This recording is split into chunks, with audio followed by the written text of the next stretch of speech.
अस्सलाम वालेकुम नाज़रीन। प्रोग्राम द न्यूज़ रिव्यू सां गॾु मां आहियां मुंहिंजो मेज़बान फ़याज़ नाइच। नाज़रीन, गुफ़्तगू कंदासूं मुल्क जे इक़्तिसादी मंज़रनामे ते। इलेक्शन पंहिंजो जून जो महीनो आहे ऐं बजट जो महीनो आहे। अॼु 6 तारीख़ आहे, जॾहिं त 2 ॾींहंनि खां पोइ यानी 9 तारीख़ ते इकनॉमिक सर्वे जारी थींदो ऐं जेको ऐलान कयो वियो आहे त 10 तारीख़ ते बजट पेश कयो वेंदो वफ़ाक़ी। मुल्क जी मजमूई इक़्तिसादी जेका हालत आहे हिन वक़्तु, जंहिंमें तेल जूं ऐं बिजली जूं क़ीमतूं वधायूं वियूं आहिनि ऐं चयो पियो वञे त हिकिड़ो झटको अञा ॿियो बि आवाम खे ॾिनो वेंदो, तॾहिं वञी अमरीका पंहिंजे IMF बहादुर जेका आहे उहा राज़ी थींदी। हिन वक़्तु जेका सूरत हाल आहे, असां गुज़िरियल प्रोग्राम में गुफ़्तगू कई हुईसूं ज़राअत जे हवाले सां, पर अॼोके प्रोग्राम में असां सनतुनि जे हवाले सां गुफ़्तगू कंदासूं त मुल्क जूं सनतूं जेके आहिनि उहे जेको आहे या मैन्युफैक्चरिंग सेक्टर जेको आहे मुल्क जो, उन जो जेको आहे उहो छा पोज़ीशन आहे, उहो हिन सॼे जेका क़ीमतुनि जी वाध आहे, तेल ऐं बिजली जे एनर्जी प्राइसिस जे अंदरि जेका वाध आई आहे उनखे उहे कीअं था ॾिसनि, ऐं उन सां गॾोगॾु हिन बजट मां जे हवाले सां उन्हनि जूं एक्सपेक्टेशन्स छा आहिनि, उन्हनि जूं तजवीज़ूं छा आहिनि, उनखे मालूम करण लाइ असां राब्तो कयो आहे मुल्क जे मारूफ़ इक़्तिसादी माहिर ऐं मारूफ़ सनतकार ऐं बिज़नेस अॻवान जनाब इंजीनियर MA जब्बार साहब। जब्बार साहब, सलाम वालेकुम। वालेकुम सलाम। जब्बार साहब, कीअं था ॾिसो जेका हुकूमत चयो पियो वियो त अॻी हुकूमत लाइ त उहा बजट पेश कंदी आहे, उहो दरअसल IMF जो बजट हूंदो आहे, पर हाणे त बजट अचण खां पहिरें IMF जे गरनि शर्तनि जे बुनियाद बार हेठि आवाम खे विधो वियो आहे। कीअं था ॾिसो हीअ जेका एनर्जी सेक्टर जे अंदरि बिजली ऐं तेल जे क़ीमतुनि में वाध थी आहे, असांजी सनत सां लाॻापियल असांजा जेके सनतकार आहिनि ऐं जेके असांजा बिज़नेस अॻवान आहिनि उहे खे कीअं था ॾिसनि? ॾिसो, ॻाल्हि दरअसल इहा आहे जो जेको कुझु हिन वक़्तु तव्हांखे नज़र अचे थो, थोरी देरि लाइ जेकॾहिं मुंहिंजो ख़्यालु आहे असां हिकिड़ो रियलिस्टिक वे में हक़ीक़त पसंदाना ॻाल्हि कयूं त पाकिस्तान जे 30 सालनि जी जेका इकोनॉमिक मैनेजमेंट आहे, उन्हनि सभिनी जी जेका हिकिड़ी एक्यूमुलेटिव अर्थमेटिकल एडिड जेके बि उन्हनि जी फेल्यूर्स आहिनि, उहे अॼु असांजे साम्हूं अची चुका आहिनि। हाणे जेकॾहिं थोरी देरि लाइ असां ॻाल्हि कयूं त भला इन फेल्यूर्स जेके असांजे साम्हूं आया आहिनि, उन में जेको हिकिड़ो तकलीफ़ आहे, हिकिड़ो माहौल ठहे वेठो बिज़नेस करण लाइ, ट्रेड करण लाइ, इंडस्ट्रियल मैन्युफैक्चरिंग करण लाइ, सर्विस सेक्टर हलाइण लाइ, आया उहो जेको आहे सो कंहिं तरीक़े सां बतदरीज इहे तकलीफ़ूं जेके आहिनि से घटि थी सघनि थियूं या न, इन खे थोरा इकोनॉमिक्स में एनालाइज़ करण जी कोशिशि कयूं।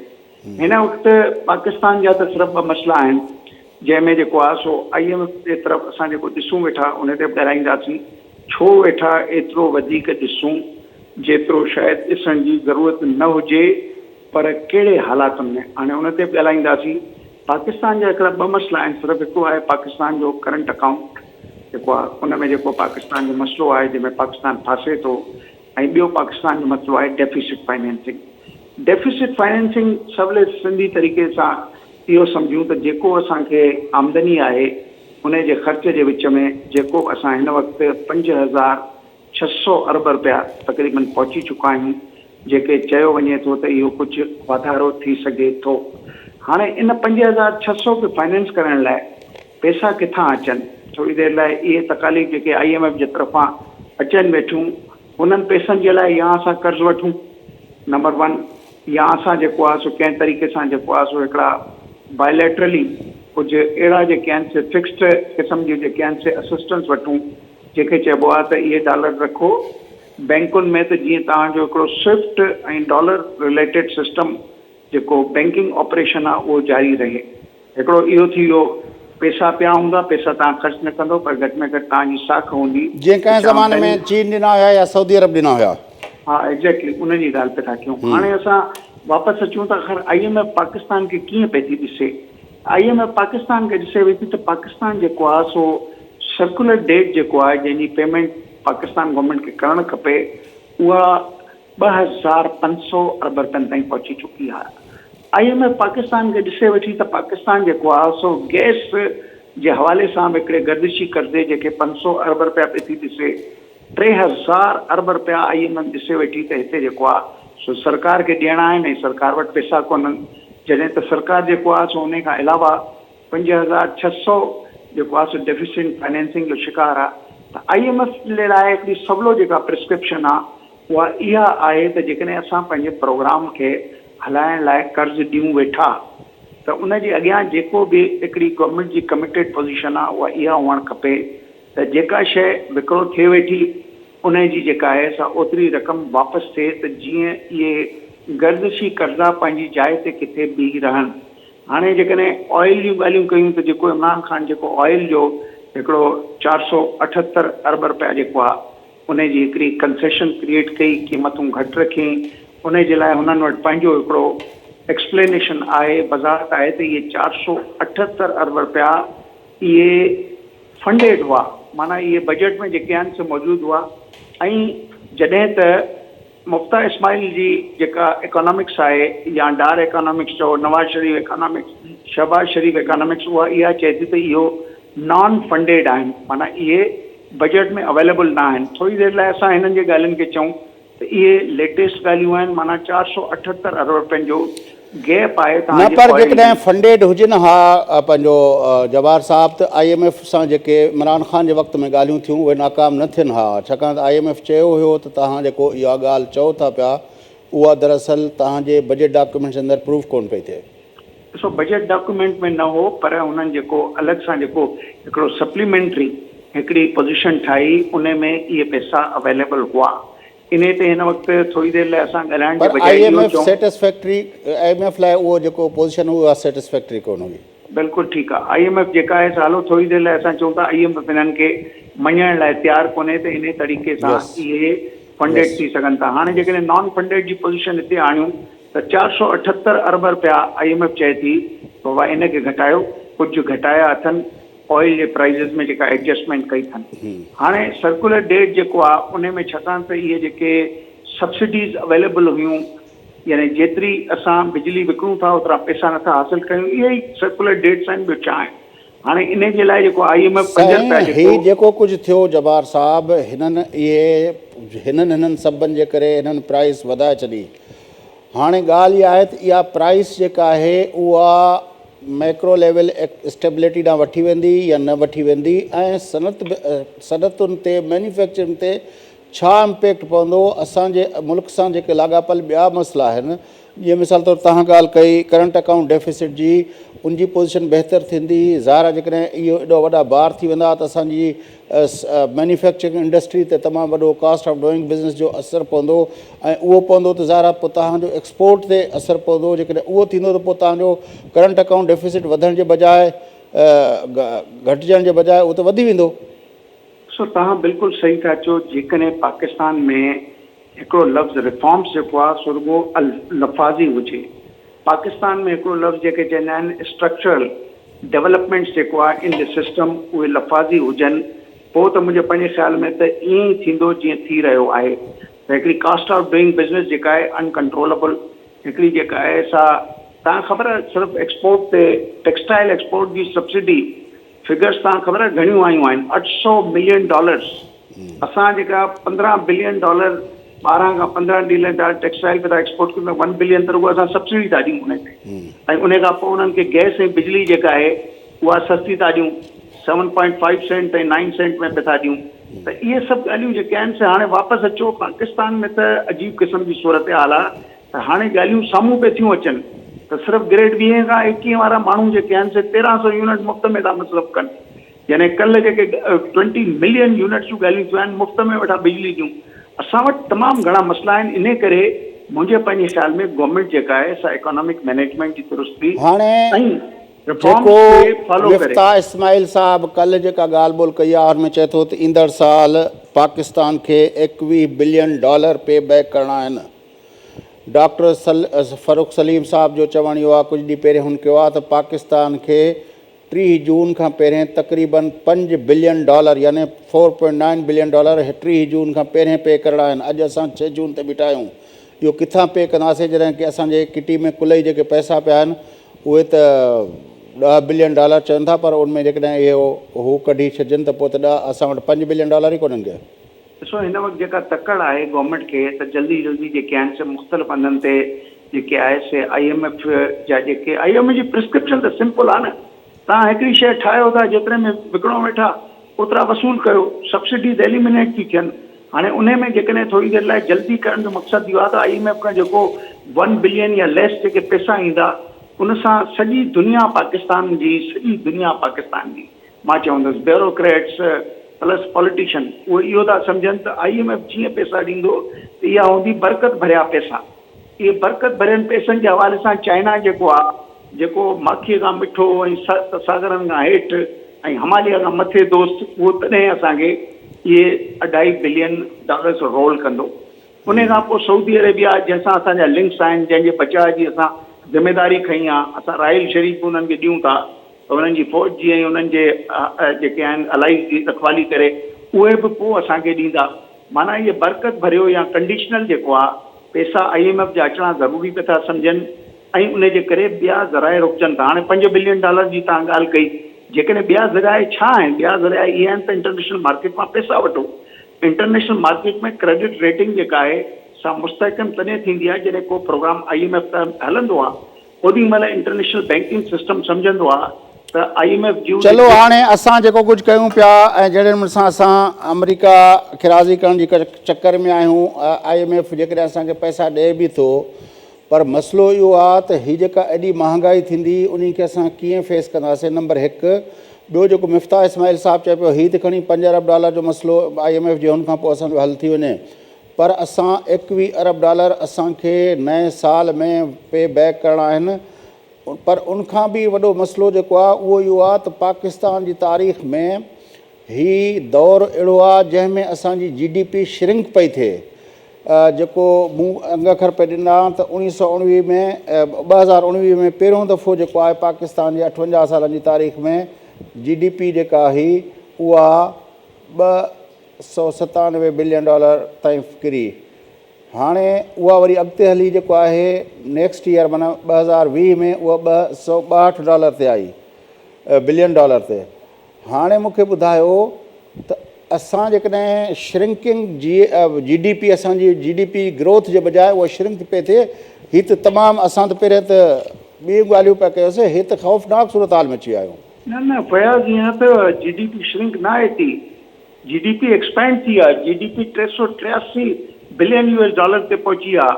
ऐं जेकॾहिं ग्रोथ नंबर तव्हां ॾिसो त आख़िरी अप्रैल ताईं जेके एवरेज जेकॾहिं असां साल जो कयूं त ग्रोथ नंबर 5.75 बिलियन कोट कयो आहे, 3.75 खां 301 बिलियन। न असांजी हिन वक़्तु जेका GDP जेका आख़िरी फिगर्स पे थियूं अचनि उहा 383 खे क्रॉस पे थी करे। पाकिस्तानी रुपीज़ में चओ था न साईं तव्हां? न US डॉलर्स जी थो ॻाल्हि थियो कयां। 66 ट्रिलियन असां जेको आहे सो असांजी GDP जेका आहे सा रुपी प्राइस में 200 जे हिसाब सां जेको आहे सो हुते 66 जे फिगर ते अची वई आहे। असां वटि हिन वक़्तु मैक्रो इकोनॉमिक स्टेबिलिटी जा नंबर बुरा न आहिनि, सुठा आहिनि पाकिस्तान में। तव्हां जेको आहे सो इहे ॻाल्हियूं जेके आहिनि से जेके सिर्फ़ु पाकिस्तान जो मसइलो छा आहे त पाकिस्तान में महांगाई जो जेको पिंचिंग इफेक्ट आहे उहो लोअर क्लास खे इन करे पियो थो महसूसु थिए जो लोअर क्लास जी तइदाद तमामु वॾी आहे। That is the problem of the government. हाणे उन जेको आहे सो उन पिंचिंग इफेक्ट्स खे ख़तमु करण जा ज़रिया छा था थी सघनि? तव्हां पंहिंजी एग्री प्रोड्यूस खे जेकॾहिं सरप्लस में रखो न, पर उन खे जेकॾहिं असां हिकिड़े लम्हे लाइ विसारे छॾियूं त लोअर क्लास खे इफेक्ट करे थी नथी करे। पर ज़ाहिर आहे जेका इकनॉमिक मैनेजमेंट आहे उन में असांखे इहो त ॾिसणो पवंदो न त असांजी जेका आहे हिन तरह जी इकनॉमिक मैनेजमेंट खां पोइ असांजो मैन्युफैक्चरिंग सेक्टर ग्रो कंदो ऐं उन जे करे असांजा एक्सपोर्ट ग्रो कंदा, जंहिंजे करे जेको तव्हां बुनियादी ॿ ॻाल्हियूं चयो करंट अकाउंट डेफिसिट असांजो घटि थींदो, या इहो थींदो, या असांजी हिन इकनॉमिक मैनेजमेंट जे करे असांजो एग्रीकल्चर डेवलप थींदो, या असांजी हिन इकनॉमिक मैनेजमेंट जे करे असांजो सर्विस सेक्टर आहिनि त बुनियादी तरह 3 सेक्टर न जेका तव्हांजी इकोनॉमी खे मथे खणी वेंदा। उन टिनी में किथे ग्रोथ तव्हांखे थींदे नज़र अचे थी हिन मैनेजमेंट खां? मैन्युफैक्चरिंग सेक्टर हींअर बि सुठो ग्रो कयो आहे, यानी LSM तमामु सुठे फिगर ते अचे वेठो, 8-9% खे क्रॉस थो करे। मैन्युफैक्चरिंग ऑन एवरेज 6-7 खे थो क्रॉस करे। एग्रीकल्चर 4.4 खे पियो थो क्रॉस करे। तव्हांजी ओवरऑल सूरत हाल ठीकु आहे, सिर्फ़ु ख़राबु कंहिंमें आहे त तव्हां हिन वक़्तु जेको आहे सो वॾो डेट खणी बीठा आहियो। IMF अचे त माण्हू तव्हांखे पैसा ॾियणु शुरू कंदा। कर्ज़ वठी कर्ज़ वापसि कयो, इहा त पाकिस्तान जी इकोनॉमिक मैनेजमेंट आहे। इहा पुराणे इहा अॼु खां न आहे, 30 सालनि खां इहो धंधो पियो थो हले। पर हर साल असां ॾिसंदा आहियूं, हर गवर्नमेंट जे बारे में इहो हूंदो आहे त फलाणी हेतिरनि सालनि में बिल जेको न थियो ऐं हिननि हिननि पंहिंजे दौर में हेतिरो खणी छॾियो। मिसाल तौरु जेको असांजी जेकॾहिं पोइ गवर्नमेंट लाइ जेकॾहिं ॾिसजे त असांजो जेको आहे 18 ताईं जेको नेशनल डेट ऐं लाइबिलिटीज़ जेके हुयूं उहे तक़रीबन 3000 बिलियन हुयूं, 30,000 बिलियन, ठीकु आहे। हाणे असां जूं उहे 51,000 बिलियन ते वञी पहुतियूं आहिनि। हाणे माना इन 3-4 सालनि जे अरसे में असां $21 बिलियन, अॻे सॼा हो, इहो केॾो वॾो फ़र्क़ु थो थिए। या ॾिसो फयाज़, मुंहिंजो ख़्यालु आहे इहे बि थोरो डिसेप्टिव फिगर्स आहिनि। जेकॾहिं 21,000 हुआ, तव्हांजे डॉलर टू रुपी जी वैल्यूज़ ॾिसो, तव्हांजा इहे जेके 20,000 वधिया आहिनि उते डॉलर टू रुपी जी वैल्यू ॾिसो, डॉलर टर्म्स में तव्हांजी छा वाधारो थियो आहे उनखे ॾिसण जी ज़रूरत आहे। सुभाणे जेकॾहिं इहो 300 थी वञे त इहे कुझु बि न आहिनि पैसा। 200 ते जेको आहे सो 20,000 जो डिफरेंस थो अचे। उनखे मुंहिंजे पंहिंजे ख़्याल में कि माण्हू रिलेटिव इकोनॉमिक्स फिगर्स में न वेठा ॾिसनि। हिते हर को हिक ॿिए खे ख़राबु पियो थो करे। इहो हिकिड़ो रुझान पुराणो आहे। का बि नवां माण्हू अचनि था, पुराणनि खे ख़राबु था ॾेखारीनि, पुराणा उन्हनि खां पुराणनि खे ख़राबु था ॾेखारीनि। तव्हां कॾहिं ॾिठो आहे? चलो हाणे जब्बार साहब, सनअती बिरादरी छा थी सम्झे हिन वक़्त जी इक़्तिसादी मंज़रनामे खे? त सनअतूं मजमूई तौर ते पाकिस्तान जी उनजी जीअं तव्हां चओ था लार्ज स्केल मैन्युफैक्चरिंग ऐं स्मॉल स्केल मैन्युफैक्चरिंग। सनअती बिरादरी इहो पई थी सम्झे, गौर सां ॿुधो। सनअती बिरादरी चए थी त तव्हां बिजलीअ जे सेक्टर जो कयो कारो मुंहुं। सनअती बिरादरी इहा थी चए त गैस जी इकोनॉमिक मैनेजमेंट जो आहे कारो मुंहुं, उनखे ठीकु कयो। सनअती बिरादरी चए थी त तव्हां 15 खां 20% गैस जेका आहे सा लीकेज वेठा कयो हिन मुल्क में। सनअती बिरादरी चए थी पंहिंजी एफिशिएंसी ॾेखारियो। तव्हां कराची इलेक्ट्रिक सप्लाई जा 3 इनएफिशिएंट पावर प्लांट 26 रुपयनि ते पिया था हलायो। सनअती बिरादरी चए थी त महिरबानी करे बंदि कयो हिननि खे। सनअती बिरादरी चए थी तव्हां 39,000 मेगावाट जी इंस्टॉल्ड कैपेसिटी में तव्हां जेको आहे सो 25,000 जेको आहे सो पाकिस्तान जो लोड रिक्वायरमेंट पूरी न वेठा करे सघो। उनजे बावजूदि कैपेसिटी पेमेंट था ॾियो। सनअती बिरादरी चए थी नेप्रा ओगरा इहे बेकार क़िस्म जूं ऑर्गेनाइजेशन थी चयूं आहिनि। स्ट्रक्चरल रिफॉर्म्स खपनि। इहे सभु वज़ीर वुज़रा जेके आहिनि सभ खां पहिरें त पंहिंजूं गाॾियूं मटाइनि। सभु को पजेरो में वेठो आहे, लैंड क्रूज़र पे थो हले। चीफ मिनिस्टर ऐं वॾा मिनिस्टर जेके आहिनि से 1 लीटर में 1.5 किलोमीटर पे था गाॾियूं हलाइनि। थोरो माण्हू मथां जेको आहे त रिफॉर्म्स ईंदा आहिनि। रिफॉर्म्स खां अलावा political economy of energy Pakistan में तबाह कुन हालात ते पहुची चुकी आहे। पाकिस्तान जी economic management is non professional. मुंहिंजे पंहिंजे ख़्याल में उन जा जेके बि असबाब आहिनि उहे असांखे दुनिया जे ग्लोबल पॉलिटिकल हेजोमनीअ में खणी पिया था वञनि। असां IMF जा छो शिकार पिया था थियूं? छाकाणि त असांजी इकोनॉमिक मैनेजमेंट जेका आहे सा सुठी कोन्हे। असांजी इकोनॉमिक मैनेजमेंट खे तव्हां ॾिसो, पाकिस्तान में 11 इनएफिशिएंट पावर प्लांट्स पिया था हलनि। छो पिया था हलनि? छाकाणि त रेंट सीकिंग आहे। जेके मथे माण्हू वेठा आहिनि उहे ई पावर प्लांट्स जा प्रोड्यूसर्स आहिनि। बिज़नेसमैन जेको आहे सो वेठो हुकूमतूं हलाए, पंहिंजे बिज़नेस लाइ हलाईंदो या माण्हुनि जे फलाह बहबूद लाइ हलाईंदो। हिते स्ट्रक्चरल रिफॉर्म्स जी ज़रूरत आहे। हिते को रेवोल्यूशन जी ज़रूरत आहे। सर, असां इहे इल्ज़ाम ॿुधंदा रहियासीं त स्टील मिल जेका आहे नवाज़ शरीफ़ जी पंहिंजी कमाए थी, पर हुनजे बहसियत वज़ीर आज़म जी पाकिस्तान स्टील मिल्स नथी कमाए।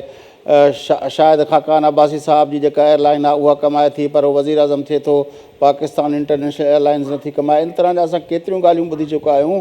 पर मसइलो इहो आहे त जेका ही त सभु ॻाल्हियूं जेके तव्हां चयो मिसमैनेजमेंट आहिनि, पर मिसमैनेजमेंट जे खां अलावा जेको बुनियादी ॻाल्हि आहे उहो इहो आहे त टैक्स जो निज़ाम असांजी मईशत चवनि था त जेतिरी रिकॉर्ड थिए आहे ओतिरी उन खां वधीक जेका आहे उहा जेको हिकिड़ो लफ़्ज़ इस्तेमालु था कनि पैरेलल इकानमी आहे, कॾहिं चवनि था अनडॉक्यूमेंटेड इकानमी आहे, कॾहिं उनखे को ॿियो नालो ॾियनि था पिया। पर उहा इकोनॉमी जेका आहे उहा असां केतिरे अरसे खां ॿुधूं था पिया त हेतिरा लख ऐं हेतिरा 1.5 करोड़ असां माण्हू आइडेंटिफाई कया आहिनि, उहे टैक्स नेट में अचनि था। असांजो टैक्स कलेक्शन जो जेको निज़ाम आहे उहो एफिशिएंट थिए कोन थो पियो। ऐं त कीअं आख़िर मुल्क हलंदो? ॾिसो ॻाल्हि ॿुधो फयाज़, जेसिताईं टैक्स कलेक्शन जे निज़ाम खे एफिशिएंट करण जी ज़रूरत आहे। मां FPCCI में हींअर वेठो आहियां। असां सरकार खे ॿुधायो त बाबा टैक्सेशन जो निज़ाम बेस्ड ऑन 3 प्रिंसिपल हली सघे थो।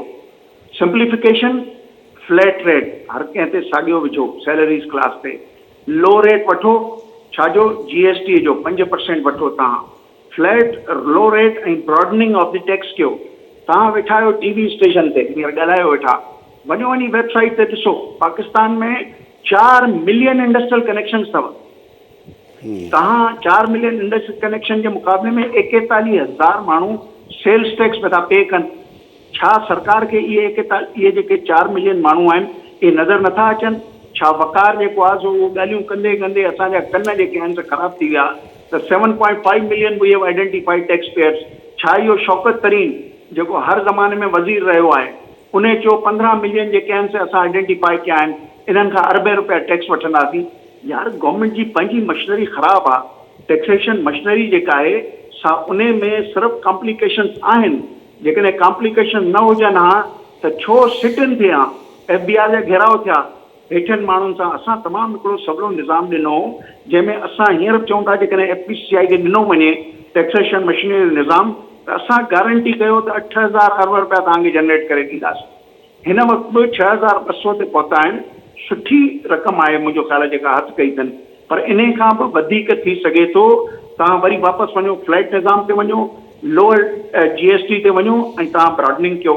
सर 22 करोड़ माण्हुनि जो मुल्क आहे, 6th लार्जेस्ट पॉपुलस कंट्री आहे दुनिया जो। उन जी जेका GDP आहे ऐं उहा उन जी जेका सूरत हाल ॾिसो, ऐं उनखां पोइ उन जी जेको आहे टैक्स कलेक्शन जो जेको आहे उन खे जेकॾहिं 22 करोड़ माण्हुनि जे मुल्क जे हिसाब सां भेटियो त असां किथे इहो जस्टिफाई कंदासीं त 6,000 या 8,000 जेको आहे इहो जस्टिफाइबल जेको आहे असांजी मईशत त ज़ाहिर आहे उन दुनिया जे जेका असांजी पॉपुलेशन आहे उन बुनियाद ते उनखे जेॾो कॉम्पिटेटिवनेस हुजणु घुरिजे। असांजी मईशत ओतिरी आहे कोन का। फयाज़, तव्हां जेके ॻाल्हियूं था कयो उन्हनि जी जवाबदारी कंहिंसां आहे? सरकार सां आहे। 570 अरब रुपया असां पघारूं था ॾियूं, 570 अरब रुपया असां टैक्सेशन निज़ाम जे माण्हुनि खे डबल पघारूं था ॾियूं, बोनसिस था ॾियूं, डबल सैलरीज़ था ॾियूं। उहे कनि न इहो कमु। मां ऐं तव्हांजो त कमु न आहे। हिन वक़्तु मां FPCI में वेठा 5 माण्हू मूंसां गॾु वेठा आहिनि, इन्हनि जो कमु आहे। टैक्सेशन जो निज़ाम असां वटि त न आहे। FPCI खे ॾियो, मां त तव्हांखे गारंटी कयां जेको असांजी वर्किंग आहे 8,000 अरब रुपया मिलंदा। असां वटि त कुझु बि कोन्हे। असां वटि पावर स्टेशन असां त कोन था हलायूं, सरकार पे थी हलाए। असां जेको आहे सो गैस यूटिलिटी त असां त नथा हलायूं, सरकार थी हलाए। सॼी तव्हांजी मॉनिटरी पॉलिसी जेका आहे उहा सरकार जे हथ में आहे। अॼु शहबाज शरीफ़ उन्हनि खे चयो आहे बाबा फलाणी शयुनि खे ॾिसो त जीअं महांगाई न थिए। स्टेट बैंक खे असां पाण ऑटोनॉमस करे छॾियो आहे। शहबाज शरीफ़ जो हुकुम हलाए हलंदो या न हलंदो, सॼो सिस्टम तव्हांजे लेजिस्लेशन आहे। लेजिस्लेशन जो इंट्रस्ट सिर्फ़ु इहो आहे नैब ख़तमु कयो। लेजिस्लेशन जो इंट्रस्ट इहो आहे त ओवरसीज़ पाकिस्तानियुनि खे वोट न ॾियो। लेजिस्लेशन जो न पर ॾिसो न हिकिड़ी ॻाल्हि जब्बार साहिब, हिकिड़ी ॻाल्हि ॿुधो। जेकॾहिं नेब हूंदे, असां हेतिरनि सालनि खां वठी नेब खे ॾिसूं पिया, परवेज़ मुशर्रफ जे ॾींहंनि खां वठी नेब खे ॾिसूं पिया, वरी ज़रदारी साहिब जा 5 साल नेब खे ॾिठोसीं, नवाज़ शरीफ़ जा 5 साल नेब खे ॾिठोसीं, इमरान ख़ान जा 4 साल नेब खे ॾिठोसीं। नेब आख़िर कयो छा आहे? हिकिड़ी त ॻाल्हि ॿुधायो न। इहो पाण केतिरनि प्रोग्रामनि में चई चुका आहियूं त सवाइ जेको आहे पावरफुल ताक़तुनि जे टूल तौर पॉलिटिकल मैनूवरिंग खां सवाइ नेब जो कहिड़ो पाकिस्तान जी मईशत में को पॉजिटिव रोल आहे? मां त इहो थो चाहियां नेब हुजे या न हुजे, I have no concern. My concern is simple. Concern इहो आहे तव्हांजी इकोनॉमिक मैनेजमेंट जी फेल्यूर जी जवाबदारी हुकूमत ते आहे, लेजिस्लेटर ते आहे, असां ते त न आहे। असां सनतकार, असां बिज़नेस सां तालुक़ रखंदड़, असां सर्विस प्रोवाइडर, वेल्थ जनरेट असां पे था कयूं। इन्हनि जो पघारूं, इन्हनि जूं मुरादूं, इन्हनि जा मुफ़्त बिजली खणणु, इन्हनि खे प्लाट वेही जेका मुफ़्त में पे था मिलनि, उहो त सरकार पंहिंजो पाण में पे थी कराए न। साईं पैरेलल जेका इकोनॉमी चई वञे थी उहा बि त असांजो सनतकार ऐं पंहिंजो असांजो कारोबारी तबिको हलाए थो न। वेरी गुड फयाज़, मां तव्हांखे ॿुधायो, तव्हां वेबसाइट ते वञो। पैरेलल इकोनॉमी छो थी सरकार जनरेट करणु ॾिए? 3.6 मिलियन इंडस्ट्रियल कनेक्शन आहिनि। 41,000 छो सेल्स टैक्स में वधा एक्टिव पैसा भरी? 3.6 मिलियन भरी, 2 मिलियन भरी, 1 मिलियन भरे, कंहिं रोकियो आहे छा हिननि खे? सॼो सिस्टम हुननि वटि आहे।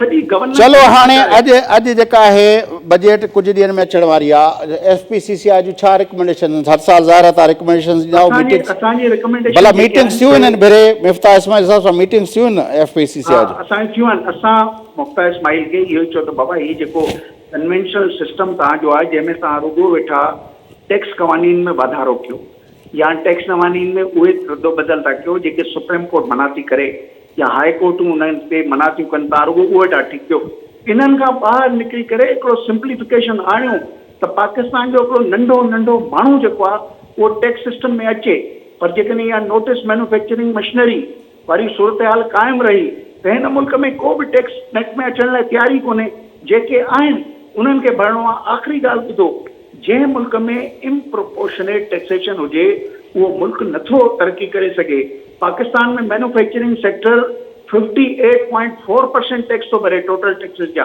ऐं जॾहिं त GDP में उनजो हिसो अथव 13.1%। कीअं थींदो तव्हांजी सॼी एग्रीकल्चर 20% ते आहे सॼो टैक्स केतिरा था भरीनि 2 अरब रुपया 800 अरब रुपया उन्हनि माण्हुनि वटि आहिनि जिन वटि 22% जी चंदा वॾी होल्डिंग आहे पाकिस्तान में थोरो टैक्सिस खे रेशनलाइज़ बि कनि हर सेक्टर खां उनजे GDP जे प्रोपोर्शन जे हवाले सां टैक्स वठनि न वठंदा असांखे त ताक़त न आहे असां त रुॻो लिखी सघूं था चई सघूं था ॻाल्हाए सघूं था ताक़त त आहे गवर्नमेंट वटि पाकिस्तान में फेडरल गवर्नमेंट या provincial governments are too powerful जेकॾहिं कंहिं माण्हुनि ते कावड़जनि त हुनखे ढगी चोरीअ में जेको आहे सो हुनखे जेल में मोकिले छॾीनि जंहिं कंहिं माण्हू ते कावड़जनि इमरान ख़ान ते त हुनजे मथां 48 केसिस खिपरो में बि दाख़िल थी सघनि था सॼी त ताक़त हुकूमत वटि आहे हुकूमती रिफॉर्म्स पॉलिटिकल डिबेट थी वेंदो हुकूमतुनि सां जेके जुटूं थियूं आहिनि असांखे यादि आहे जुनेजे जी गवर्नमेंट सां छा थियो बेनज़ीर जी पहिरीं गवर्नमेंट सां छा थियो नवाज़ शरीफ़ जी पहिरीं गवर्नमेंट सां 90 जे ॾहाके में छा थियो बेनज़ीर साहिबा जी ॿी गवर्नमेंट सां छा थियो वरी नवाज़ शरीफ़ जी ॿी गवर्नमेंट सां छा थियो असांखे ख़बर आहे त इहा गवर्नमेंट्स कीअं हलंदियूं आहिनि कीअं जेको आहे 2008 खां पोइ जेका गवर्नमेंट हली उनमें कीअं जेको आहे सलमान तासीर शहबाज़ भट्टी इहे जे उन्हनि जूं शहादतूं थियूं कीअं प्रेशर आया मेमो गेट निकिता कीअं गवर्नमेंट्स जे मथां जेको आहे पंहिंजो जेको आहे प्रेशर हूंदो आहे ऐं वरी नवाज़ शरीफ़ जी हुकूमत आई त कीअं उन गवर्नमेंट सां जेको आहे कामा खां वठी ॿिया केतिरा ई जेको आहे पंहिंजो हीउ जेको आहे पनामा ताईं ॿिया केतिरा मामला थिया वरी जेका इमरान ख़ान जी गवर्नमेंट आई त उहो हाणे ॾिसो था पाण इमरान ख़ान जा बयान ॿुधाइनि पिया त उहो छा आहे हुनजी गवर्नमेंट सां कीअं थियो आहे गवर्नमेंटनि जो असां वटि जेतिरो इख़्तियार आहे उहो त तव्हांखे ख़बर आहे केतिरो आहे बहरहाल तव्हांजी वॾी महिरबानी तव्हांजो केॾी त असांखे जॉइन कयो नाज़रीन मुल्क जा मारूफ़ सनतकार ऐं पंहिंजो इक़्तिसादी माहिर इंजीनियर MA जब्बार साहिब असां गॾु हुआ गुफ़्तगू तव्हां ॿुधी मुल्क जी इक़्तिसादी मंज़रनामे जे बारे में जब्बार मेमन साहिब जो ख़्यालु इहो आहे त अंग अखर एॾा बुरा न आहिनि पर असांजी इक़्तिसादी जेका इंतज़ामकारी आहे मैनेजमेंट आहे उनमें तमामु घणा फ्लॉज़ आहिनि ऐं जेके फ्लॉज़ हर ईंदड़ हुकूमत जेका आहे उहा उनजे ज़िम्मेवार ॿियनि खे करार ॾिए थी पर उन्हनि फ्लॉज़ ते तवजो ॾियण जी कोशिशि न कई पई वञे जेकॾहिं असां वाक़िअतनि मुल्क जो बहितरी चाहियूं था त उनजे लाइ असांखे मईशत इक़्तिसादी इंतज़ामकारी में यानी इकनॉमिक मैनेजमेंट में असांखे के तवजो ॾियणी पवंदी ऐं उनखे रिफॉर्म्स करणा पवंदा ऐं टैक्स जे निज़ाम खे हिकिड़ो मुतदिल ऐं हिकिड़ो प्रोग्रेसिव टैक्स निज़ाम ठाहिणो पवंदो जेसिताईं असां इहे क़दम न खणंदासीं तेसिताईं मुल्क जी मईशत खे लाहक जेके बि मर्ज़ आहिनि उन मां छुटकारो हासिलु नथो करे सघिजे प्रोग्राम बजट जी मौसम आहे मईशत जे मामलनि ते वधीक ईंदड़ ॾींहंनि में बि गुफ़्तगू कंदासीं अॼोके ॾींहं ते प्रोग्राम जो वक़्तु पूरो थिए थो पंहिंजे मेज़बान फयाज़ नाश की इजाज़त सदाईं गॾु